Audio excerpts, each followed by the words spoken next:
Sir Laxman అసలు ఆ గారితో కడప పార్లమెంట్ గెలుస్తారని ఎలా అనుకుంటున్నారు మీరు? లక్ష్మణ్ గారితో మాట్లాడి మళ్ళీ వస్తాను. లక్ష్మణ్ గారు నమస్తే అండి.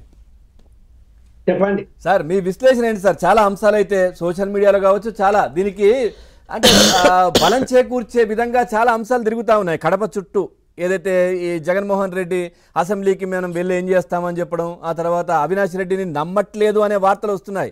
ఎందుకంటే రేపు పొద్దున మరి ఏం చేస్తాడో, ఢిల్లీలో పెద్దగా ఆయనకు ప్రాధాన్యం లేకుండా చేయాలి, ఎందుకంటే వివేకానంద రెడ్డి కేసు ఉంది. సో మరి నా అంశం మరి నా వరకేమైనా వస్తుందా, మా తలుపు తడతారా అనే భయంలో ఆయన ఉన్నారు కదా, అదొక అంశం. ఆ తర్వాత ఈ గనులు కావచ్చు, ఇవన్నీ ఒకవేళ నా చేతిలో ఉంటే, నేను కేంద్రం దగ్గర ఉంటే, అంటే ఢిల్లీలో ఉంటే ఏమైనా మేనేజ్ చేసుకోవచ్చేమో నాకున్న ఇబ్బందులు అనేది. ఎట్లా చూస్తారు సార్, మీకేమనిపిస్తోంది? అన్నింటికి మించి సార్ అతను అసెంబ్లీలో కూర్చొని చంద్రబాబు ఫేస్ చూడలేడు, చూసే పరిస్థితి లేదు.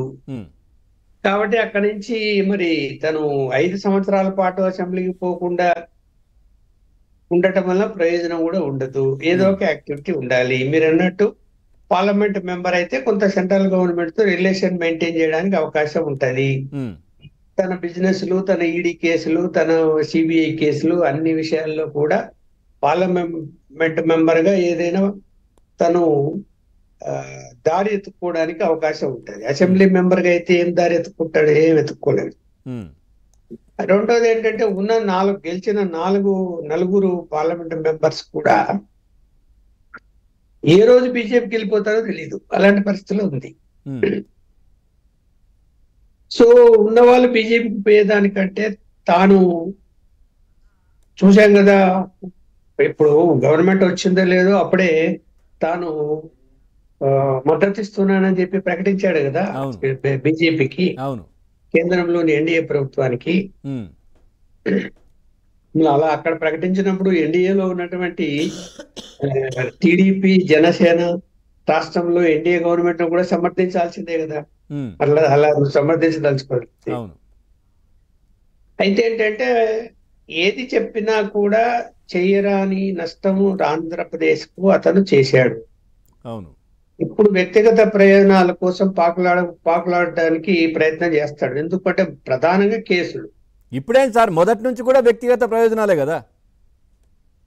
అప్పుడు కొంత లాబీ నడిచింది కదా, కేంద్రంతో సఖ్యతగా ఉండటం వలన కొంత లాబీ నడిచింది, కేంద్రంతో నడిచింది. ఇప్పుడు నాకున్న సమాచారం ఏంటంటే ఎట్టి పరిస్థితుల్లో కూడా బీజేపీ కేంద్ర నాయకత్వము అతన్ని దగ్గరికి రానివ్వదు. ఓకే, రాజ్యసభలో ఏదో సీట్లు ఉన్నాయి, అవసరం ఉంటది అంటే అది ఎంత భ్రమే అది. ఎందుకంటే వాళ్ళకు రాజ్యసభలో మెజారిటీ లేకపోయినా ఉన్నా రాజ్యసభ నిర్ణయాలు అమల్లోకి వచ్చేటువంటి పరిస్థితి ఎప్పుడు వస్తుంది? ఇప్పుడు లోక్సభ నుంచి రాజ్యసభ వస్తుంది. 2 సార్లు రాజ్యసభ తిరస్కరిస్తే పార్లమెంట్ లో ఆటోమేటిక్ గా బిల్ అయిపోతుంది. ఉండదు. మండలిలో కూడా అదే పరిస్థితి. మండలిలో మెజారిటీ ఉంటే చేసేది ఏం లేదు. ఆడ మండలి ఎందుకు అవసరం లేదు, అది 6000 అని అవసరమే లేదని చెప్పిన ఆయన. అందువల్ల వీళ్ళేమి బీజేపీ వాళ్ళు అంత ఈజీగా బ్లాక్ మెయిల్ కు ఈల్డ్ అవుతారని నేనైతే అనుకోవటం లేదు. సార్ వీళ్ళు ఏం చేస్తారని తర్వాత ఆయన ప్రయత్నాలు ఈ విధంగా చేస్తున్నారని ప్రయత్నాలు చేస్తారు, సహజం. ఇప్పుడు తనకి ఏం చేయాలో అర్థం కాలేదు కదా. ఇప్పుడు అర్థం కాకనే ఏం చేయాలి, బెంగళూరు శిక్ష పడ్డ వ్యక్తి కూడా ఎట్లా బయటపడాలనో ప్రయత్నాలు చేస్తారు కదా సార్. ఇంకా ఎట్లాంటి ఛాన్స్ లేదన్నప్పటికీ కూడా ఆఖరి నిమిషం వరకు కూడా ఆయన ప్రయత్నం ఆయన చేస్తుంటారు కదా, ఎవరైనా కానీ.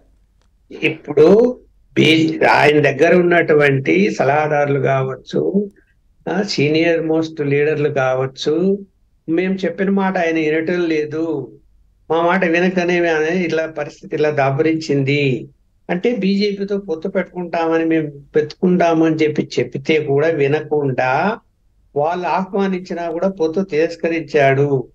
ఇవాళ పరిస్థితులు ఇలా దాపరించాయి. బీజేపీతో పొత్తు ఉండేంటే కనుక ఇంకో విధంగా ఉండేది పరిస్థితి అని ఇవాళ బహిరంగంగానే స్టేట్మెంట్లు ఇస్తున్నారు, చెప్తున్నారు. ఎవరినాడు ఇప్పుడు నాలంటోడు, వైఎస్ఆర్సీపీ నాయకులు